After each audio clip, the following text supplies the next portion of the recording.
So you're a home producer, you just finished producing a lovely song, you mixed it, you mastered it in your home studio, on your headphone, in your home studio.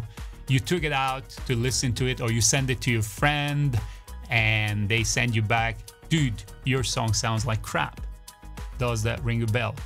Well, this is a really big problem with most of the beginners who start in a home studio and they don't have background into mixing and mastering. Plus, they have no idea about acoustic, room acoustic, and monitoring systems and a lot of things. So we're going to be discussing all that in this video, so stick around. Hey guys, this is Joe Mitri from the Home Studio Guru, and we have a lovely discussion today that's going to save you a lot of time starting from the beginning as a beginner in mixing and mastering in a home studio. And everything we're going to be talking about here is about home studios and not real studios, because real studios don't have all these problems. Home studio have these problems. Most of the beginners don't know that. So you go through a lot of years of waste of time simply to discover at the end it was only because you are in a home studio. You cannot get what the professionals can do in a real studio.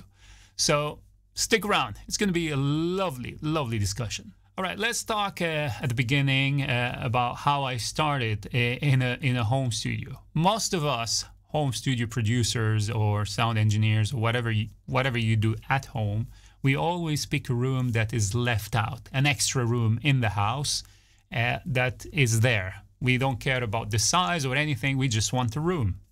Just set a table, put some monitors, get our computer on, some keyboard, and let's start some music. The only problem with these rooms weren't made to be a studio. They were made to be a home studio. And a home studio problem is the acoustic of the room, the size of the room, the cancellation, the phase cancellation, the bass disappearance right in the middle of the room, and a lot of problems. Today we're not going to be talking about acoustic. We're going to be talking about the problem caused because of these acoustic, basically the references. You hear your song through your reference monitors and it sounds really good in the room. You take it out to your car and it sounds like crap and you don't know what to do with that. You go back to your room, you see the bass is too high, you take it down, though it sounds really good on your monitors. So what is the problem? The problem is that you have a bad room, a really, really bad room, and the sound comes out from your monitors, hit the wall, comes back at you because the room is pretty small or the shape of the room is so weird. There is a lot of cancellation. There is no bass. The harshness are gone, so you don't hear the highs, or you hear too much highs, so you reduce the highs, and a lot of other problems. We will discuss maybe in another video. We talk about pure audio engineering, but let's take it from the basics now. Let me discuss first, what do I have in my studio, in my home studio, and let me talk about my home studio and how I'm dealing with all these problems. First, let me show you what I have in the studio. What do I use to get a proper sound quality? As you can see, 3 pairs of studio monitors and a normal monitor here. This is just a speaker, Logitech speakers. What I have here is a DSP-80 from Neumann, super monitor, really, really good.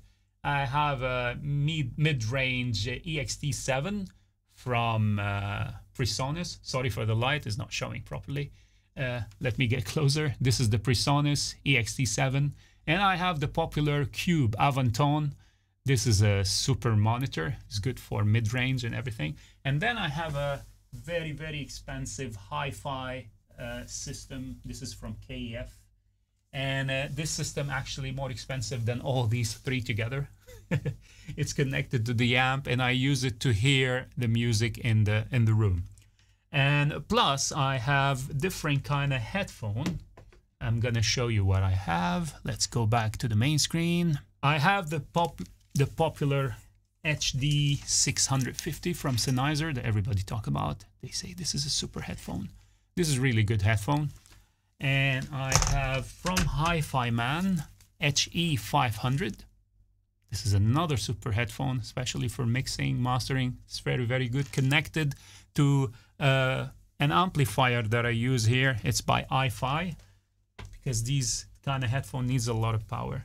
Also, I have a Sony MDR1A. I use this for bass, to hear the bass, because the bass is super exaggerated in that one. I have here the popular Audio Technica ATH50, I think it's called. I can't remember the name. It's ATH M50. This is not the M50X, the older model. I got it in 2013, pretty old, but still running like a baby. I got here a Bose headphone that is connected to a Bluetooth transceiver that I got for the TV. So I took it out from my RME Fireface audio interface. I took a optical out, connected to this. So while I'm producing, I can hear through this or through my JBL Bluetooth speaker, or I can hear through my other mono Bluetooth speakers or my earphone. So that system keeps me on, so I don't have to export the song every time I finish. So I don't need to export it. I just listen to it and I see what's going on, and I have an experience listening to these little headphones. Anyway, so all these things I use to mix and master. So I reference through all of them. Sorry for that. And then I got finally the popular one, the killer headphone. This is the Slate VSX headphone. This is the Founder Edition, one of my favorite headphones of all time. This has solved all my studio problems, but we're going to be talking also about that. So let me tell you what is my routine when I mix a song. After I drop everything, I do a rough mix. I always use my Neumann. Those Neumann, the white ones here that you saw in the video, are very, very clean. They are very easy to listen to for long hours. So I mix everything. I mix my song like they are the final monitors. I hear it perfectly. When I'm happy with the mix on these headphones, I jump to the EXT7 because they have a subwoofer with them. I can get real bass and I see where is my bass in the mix. And after I finish, I jump to the Avantone monitors to hear how is my mid-range, how is the level of the vocals comparing to the snare, how is the kick in the mid-range, how it would sound in the small speakers and everything. And then I start, and I understand from my old experience that my monitors are not enough to get me the right low end that I want. Sometimes because of my room, I cannot get even, I cannot hear how muddied my mix is. I cannot hear, there are places I cannot hear where is the resonance in the vocals unless I increase the volume so high. And because I'm in a home studio, I'm affecting my neighbors, so I cannot do that. And so with each of these headphones, I get a superpower. So for instance, when I have a problem with the bass, I use the MDR1A. So on a low volume, MDR1A is totally exaggerated in the low end, in the bass. So whenever I go above, directly it muddies the whole song. So the moment the song starts being muddy, I know that I need to stop there. I go back till it starts being clear because it's super high in the low end. And then when I want to hear the sharpness, like zzz, you know, the S's or the sharpness of the vocals or the snare, you don't hear that in a normal monitor. I have these HD25. They were made for DJs, basically. I used to use it when I was a DJ. I bought it ages ago. This is like in 2007. I got it in 2007. Actually, it was a gift from a friend. So I use this. The moment I put it on my head, I directly can hear if there is harshness in the mix. And by the way, everything is connected to Sound ID. Most of these monitors are all calibrated in Sound ID from SonarWorks. So they are pretty flat. Sometimes I don't use Sound ID because Sound ID, for instance, with this headphone, it reduced the harshness of it. So the harshness helps me to get the sharpness off. So after that, I want to hear where is the mid-range. And this is a super HD650. In the mid-range, there's nothing beats it. Like even the really good headphones or really good monitors, this one helps you a lot to see where is your vocals comparing to the snare, where is all your mid-range, but it's really weak in the low end. Though I pass it through the Sound ID, but I still don't like the final sound. The bass sounds really weird. And then I have this planar headphone. So I listen to my mix. This tells me where there is a distortion. If I overcompress the song or I do any mistake in mixing or whatever, it's all helps me in finding it. Like what I like about it, sometimes I do some distortion on a kick or a snare to reduce the dynamics. I do some clipping to the kick or to the snare. And the moment I overdo it, this one shows it directly. Like I could tell there is a distortion and how much distortion. So I start tweaking till I get it perfectly. And then, so if you notice, I'm running through a lot of headphones here. A lot of headphones to do all this, plus a lot of monitoring system. And then I hear it on my hi-fi system. This hi-fi system pointing directly at the back of the room. So it's not pointing directly at me. So I want to hear how my song sounds in a normal room, like how people listen usually. They just drop speakers somewhere in the room and listen to it. And then I drop it to hear it on my JBL speakers. And then I try to listen to it on my little Bluetooth, because this is like a computer speaker. Really, I love it because I know how a computer speaker sounds like because of this. So I pass it also through my Logitech little speaker here on the table. I use those as a reference, how most of the people hear, because not everybody has super headphones or super monitors. Most of the people listen on the normal speakers, you know. So I hear it in every way. And then my Bluetooth transceiver can transmit the sound all the way to my dining room or my sitting room, where I have a TV, Samsung TV, a big Samsung TV, and I have a soundbar. So also I listen through the TV and through the soundbar. So I pass it also another medium. And as well, this thing can transmit to my car outside. It goes to over 30 meters. It's crazy. It happens that my car is at the back side of my studio. So I jump in the car and I have my iPad where I control Studio One through the iPad. And I listen to my song in the car through the Bluetooth, through my audio interface directly to the car, which is another crazy thing to do. So you see all these suffering just because I cannot have just one speaker that I can trust. Not because the speaker I cannot trust. Most of these speakers are amazing. They do a great job and you see them in very big studios. The problem is my room is limited to the physics of my room.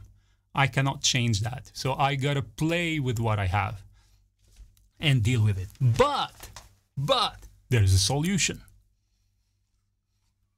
Slate VSX, solve it all. What Slate VSX does actually is totally different. It's not a headphone. What you hear through this headphone is actually not what usually a headphone does. It's totally different. Actually, the moment you put it on your head and you switch on, I'm going to switch it on actually now. You wouldn't hear through it, but let me show you what it does exactly. The moment you hear, you don't hear yourself like you are in a small room. You directly feel like the sound coming away to you from a distance. And sometimes you think like, what's going on? Is my speakers are on? It always happened to me. Every time I switch it on, I'm like, well, why the speakers are on? And then I check everything. All my speakers are down. The way it was made to emulate real studios and the level of studios, and it's super flat. So what I believe what Slate did, he flattened it out with an equalizer through software, and right after that, he emulated the studios. All right, I want to show you how do I use this VSX and why it can replace my home studio, because it is a home studio and because I'm limited with the acoustic that I have. And how can it help me to get the sound I want without doing much? I mean, without jumping to the car, hear it, and then go back and then hear it on another system, or 6,000 speakers, or and 6,000 headphones and all this. So this will help me do all this in just one headphone and an audio interface, a computer, and you can be anywhere, even on the beach, and still get the same quality you get in your home studio, which is really, really good, huh? So let's see what they have. Notice here in every studio you have 3 speakers. You have the near field, you have the mid field, and you have the far field. Always the far field is the one that is it has a 3-way speakers, and it has a lot of bass, so you could hear your sound bass with a big system, a medium system, and very small system. The same here. You have the NS10s. And you have these one. I forgot. I worked on these one actually in SAE when I was doing my audio engineering course. And you have these massive one, like would you use in a club? They're super. They have horns here that you could hear the mid-range perfectly in the far field. So how do I use all these? There is, each room has a different speaker. Like this one has the NS10 without subwoofer, but this one have them with the subwoofer. These NS10s also, but they work with the subwoofer. So you could hear the low end and the quality of NS10, which is really sharp. And here you have a mastering room. For some reason, everybody loves this room. When I hear it, I can get everything perfectly in it except the low end. I can never get it right in this room for some reason. I don't know why. But when I want to get a low end perfect, this is my room. Especially if you're working with EDM. This has subwoofers and has massive speaker like in the club, so you could hear how it sounds in a club, in a real club. Plus, you have this SUV, which exaggerate the sound in the 50 hertz. What I love about this, that this car can show you if your speaker decay is really long, like boom. You know, we wouldn't hear it in a normal speaker. Like you always hear it in a speaker, boop, boop, boop. And you're saying, oh, the kick is really good. You go take it to a club or a big system and you hear like, boo, boo, boo. And you don't want that. You don't want that in your mix. So to clean up that decay of your kick, you need to hear it first. And if you don't hear it, you can never fix it. And the separation between the kick and bass in this car is kind of muddying the sound so much. So when you separate the kick from the bass and you take it out anywhere, it sounds really good. So being bad helps me to make my mix really good. And this is what I like about it. This hi-fi system is so good in making how the kick is pumping through the mix. Like sometimes you have this kick like a ta, ta, it's right in the middle. They're so good. Like I could tell if my kick is right perfectly in the mix, glued with the mix, or it's just pumping out. So for each one of these, I do something. Here, these monitors, the near field, tells me the resonance of any vocal. So the moment I put my VSX on my head and I'm listening to a song that has a vocal, the first thing I do, I go to this room and I go to the near field.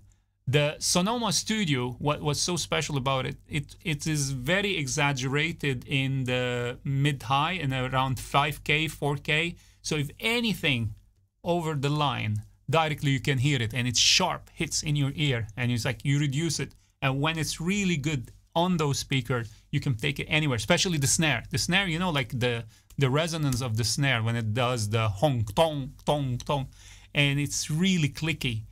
I couldn't do that before, even with all these speakers that I have here, because you don't have a room that reflect the real quality of the speaker. So it kind of, how do you say, muddy the sound, the room muddy the sound that you cannot hear these frequencies. So I use this and then I jump to other room to hear, for instance, the punch. I love these, the Archon Studio, those middle one, the midfield. It's really flat, perfect for the whole mix. And also these one are very good for sharp sounds. Like if you want to hear, because they're pretty small, they're very sharp on the highs.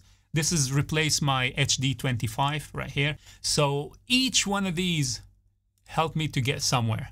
And then what I do, I listen to it in the club. In the club, especially the bass or the flat, helps me to hear the delay and the reverb, because the club is really big and it's empty. Slate, what he did in this one, he actually emulated the room while the club was empty. I don't think he can do it when it was full. A lot of people were asking him to do that. But what's good about that, because it's a lot of space, there is a lot of reverb in the room. So when your reverb is over the top, a little bit over the top, you directly hear that. And this is the room for that. I can hear the reverb and the delay and how much they are high, and the open range of the reverb, the highs, the lows, the muddiness. This is what I use for reverb. And then I go listen to it on an iPhone. This is super. This is the last update. I love this because this helps me in fighting the distortion of my kick and snares. The moment you put it and you increase the volume on this little iPhone, I directly hear all the sharpness. You know, sometimes the vocal is peaking in some places higher than the other. And then I jump to my boombox. This boombox in the last update is super because, you know, it's just one of those speakers that you put in your room and you listen to it without looking at it. It's just there in the room and you can tell where's the sound. And Slate in the last update, he moved it somewhere different than when you see it there. Most of these things, they were emulated right in front of you, but this one, he moved it, I think, to the left because you could hear it is coming from some far, not close as it is now. And then you got few headphone, popular one.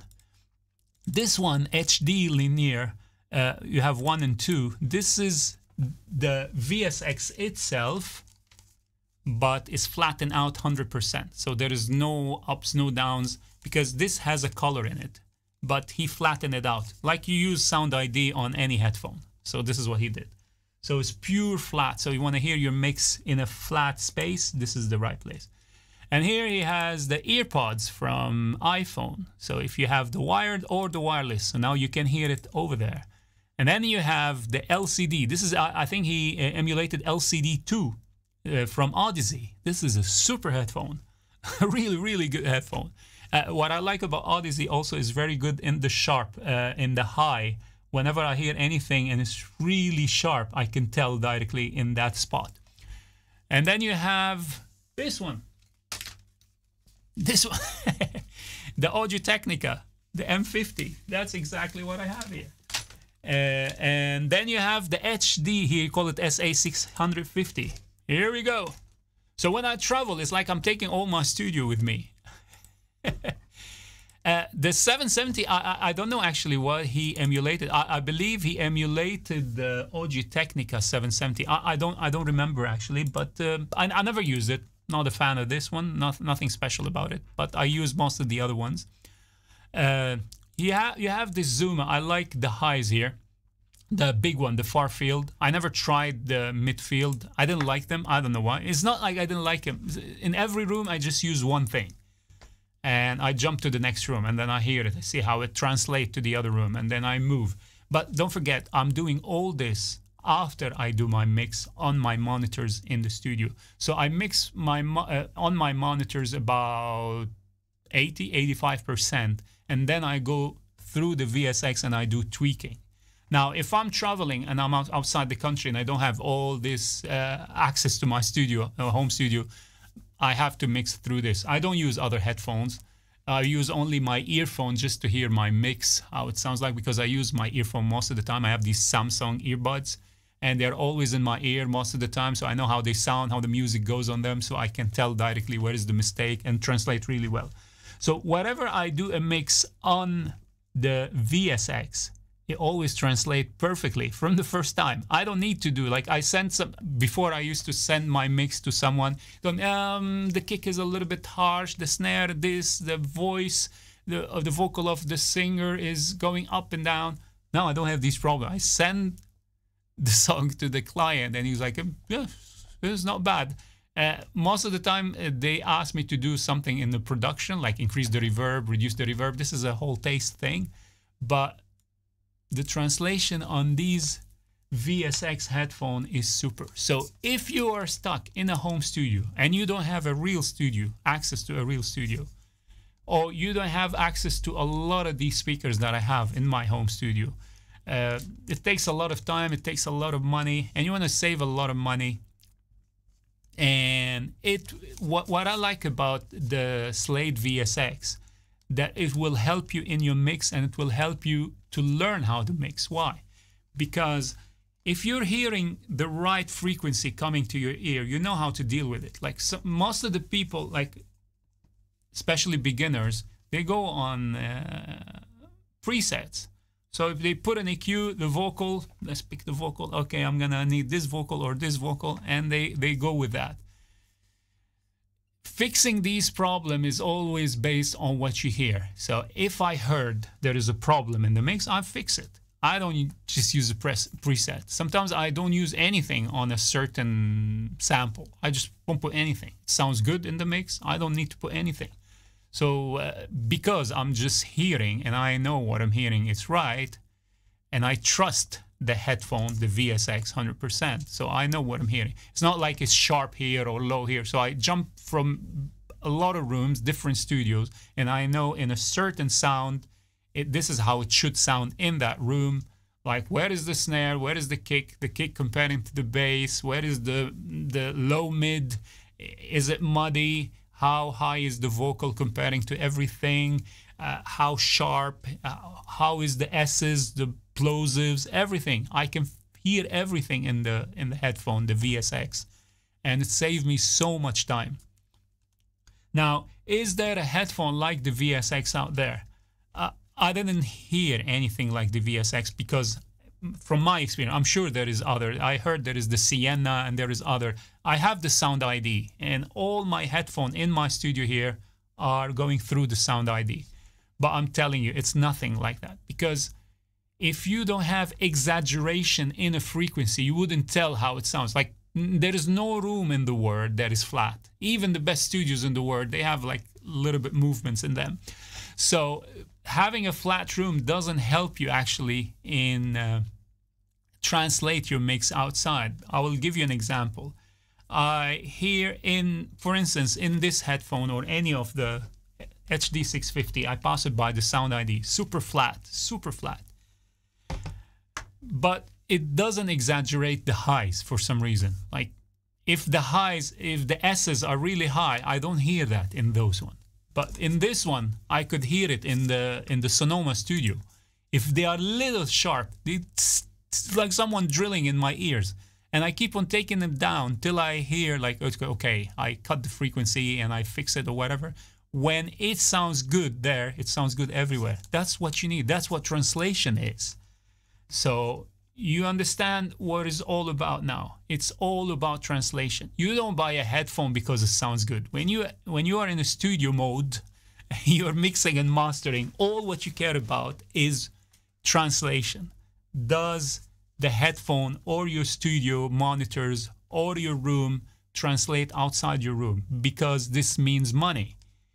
You don't want to waste time sending track after track to the client. Oh, add this, remove that. I don't like this. Even they lose trust in you. It's like, oh, you're supposed to be a studio producer. You're supposed to know what you're doing.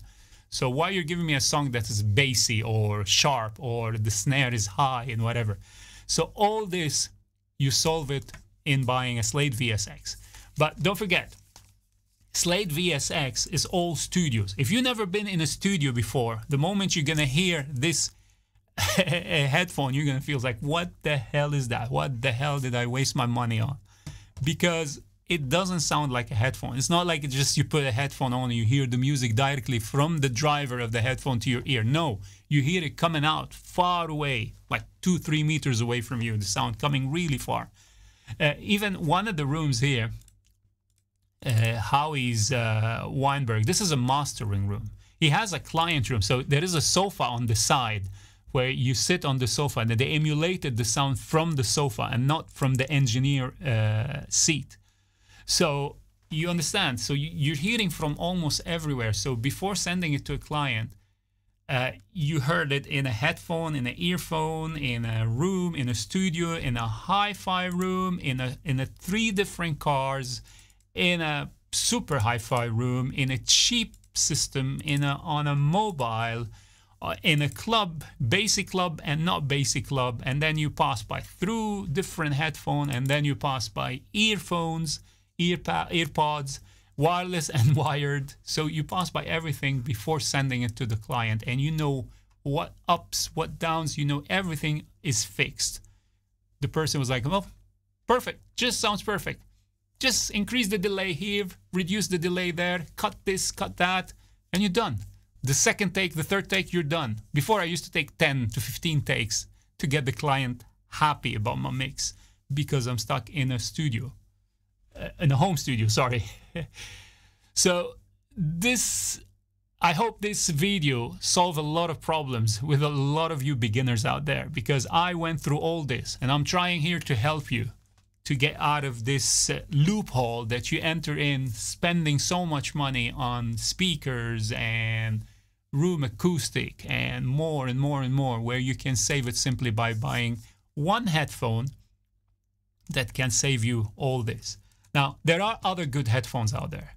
I will advise with the 3 headphone, if you can afford them, one for $1,700, Odyssey MM500. I will show you on the screen here how it looks like. Let me go to the main screen. Odyssey MM500. If you can get this headphone, it's a super one. It's a super headphone. This was made specifically for mixing and mastering. Really, really good. Cost about $1,700. This is really good. Is not as good as the VSX, because all what you hear there is a flat sound. It's very good in the low end. But if you learn on this, a lot of producers and mixing engineer are using it at the moment. I have another one, which is the Neumann NDH30. If you can get this one, it's a super headphone also. This is the one. It's about $700. Here it shows in UAE dirhams. There are 2 kinds. The NDH20, which is a closed headphone, and this is a studio headphone. Also was made for mixing and mastering. Very analytical. It's excellent headphone. And my third comes the Slate VSX. Now, because I invested so much money in so much headphones and whatever, I don't want to pay for another one. I'm really afraid, because every time I buy a new one, I just don't get what I want. Now, it helps me in getting to the quality I want by using all of them together. But there is no one of them that can solve all the problems. Only VSX could do that. So if you can invest in VSX, and see, I am not promoting VSX. I'm promoting solution for you, because I'm not getting anything out of that. Slate doesn't even know who I am, just to let you know. So all I'm doing is giving you a solution to the problem and how you can fix it in the easiest way. Don't forget, these expensive headphones like the MM500 from Odyssey needs a proper what do you call it, the amplifier, headphone amplifier, to give you the real good sound. Though it doesn't need, it's not very sensitive. Actually, it is medium sensitive. It works about 18 ohm or 29 ohm, I can't remember. But you don't need a proper amp. But to get the full sound quality out of it, you need an amp. And now you need to pay for an extra amp. Was it for the Neumann or for the Odyssey? And there are other headphones that can solve most of the problem, like the LCD4. But are you willing to pay $4,500 for a headphone, and now you need the amplifier for it that supported? That's another $1,000 or even more. So why would you waste your money when you can buy something like this? So cheap, it solves most of your problems, and you don't need to build a studio. Like, for instance, now I can take my business anywhere in the world. Actually, the other day I was talking to my wife. I was like, I'm going to build an igloo in the Eskimo, and I'm going to have my laptop and the VSX and Moto M2. I have this audio interface, Moto M2. It works really good with the VSX. It gives you the perfect sound because it needs a clean sound. I like it more than my RME Fireface. The sound that comes out of it is more accurate than the RME Fireface. The output headphone, I mean the headphone amplifier. So all what you need is a Moto M2, a simple small audio interface, couple of 2 small speakers to hear the song outside the headphone, even if it was it this, but any small speakers. I would love to take my Neumann. I can just put them in a small bag. They're super small. And that's it. That's all what you need. RME, the Moto M2, the headphone, 1 extra headphone, just in case you want to record. And you can go anywhere in the world. And just your laptop. And you need internet, basically. I don't know how I'm going to get internet in Eskimo. Yeah, through satellite, thanks to Elon Musk. Anyway, this is what all this discussion about. It's about home studio. How can I get the best translation possible with the lowest investment possible? There is nothing better than this at the moment. I'm sure there will be more in the future. But what I like about Slate, Steven Slate, that he keep on updating his software, because the hardware is you just get one hardware, but the software keep on changing, and he support his product. Like, even there was a lot of problem with it that a lot of people were complaining about it's breaking. This is by the way the founder edition.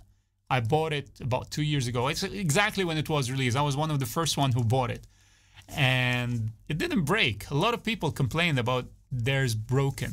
Look at my because I use it every day. I had to remove this. But don't worry, if you lose the rubber on this, it doesn't affect the sound. It's still there. And if you want to buy a new one, it costs $15. You call VSX support. I messaged them and they asked for $15 and $10 for shipping to anywhere in the world. So whatever you are, you can change the pads for the VSX. Because mine at the moment is causing a lot of dirt, but it's working. Who cares? I'm the type who use my hardware till it get destroyed and then I buy a new one. I never change. I have my RME Fireface since year 2005 and still working. I don't need another one. It's lovely, and I'll never change it till it dies. And thanks to RME, they keep on upgrading and updating their hardwares. So let's stop talking. Thank you so much. I hope you got something out of this video. Please help me to keep this channel going on. Subscribe, like the video, comment, because it helps me also getting into the algorithm of YouTube. Thank you so much. I hope this video helped you in any way. There will be more of these series coming, more talking about home studio, acoustic, how to set up your studio. It's coming very soon. Stick around, subscribe, like. This is Joe. Bye.